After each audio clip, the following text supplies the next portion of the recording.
আজকে আমরা যাচ্ছি পিএম স্যারের সাথে দেখা করতে, মানে আমাদের প্রাইম মিনিস্টার নরেন্দ্র মোদীজি। এখন তোমরা ভাবছো আমি কিভাবে পিএম স্যারের সাথে দেখা করব, তাই তো? কিন্তু তোমরা জানো না আমি কত মহান, আমি কত মহান মহান কাজ করছি, যার জন্য পিএম স্যার নিজে আসছে আমার সাথে দেখা করার জন্য। একটু মজা করলাম তোমাদের সাথে। যাই হোক, রাস্তায় তো ভিড়ে ভিড়, পিএম স্যার আসছে বলে কথা। অনেকটা স্ট্রাগল করে ঢোকার পর আমরা একটা ভালো জায়গা পেয়েছিলাম, যেখান থেকে ডিরেক্ট স্টেজ দেখা যাচ্ছিল।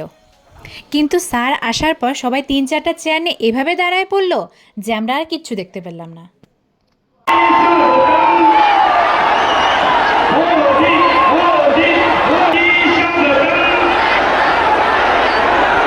অল্প উকিঝুঁকি মেরে দেখলাম, তারপর স্ক্রিন থেকেই দেখলাম। তাই ভাবলাম স্যারকে যখন দেখতেই পেলাম না, স্যারের হেলিকপ্টারটা অন্তত দেখে আসি। তাই আমরা হেলিকপ্টার দেখার জন্য বেরিয়ে পড়লাম। আর বেরিয়ে আমাদের মনে হলো এখানে একটা শশা, ফুচকা, ভেলপুরি এগুলোর দোকান দিলেও অনেকটা লাভ হয়ে যেত। আমার ভাস্তি হেলিকপ্টার ওরা দেখে তারপরেই যাবে, তার আগে যাবে না। সেজন্য আমরা অনেকক্ষণ ওয়েট করলাম। এতক্ষণ ওয়েট করার পর ফাইনালি আমরা পিএম স্যারকে দেখলাম, অনেকটা দূর থেকে হলেও দেখলাম। অনেক ভিড় ছিল ঠিকই, কিন্তু ওয়েদারটা এত ভালো ছিল, এত সুন্দর হাওয়া ছিল। তো দেখা হচ্ছে তোমাদের সাথে নেক্সট মিনি ব্লগে। টাটা।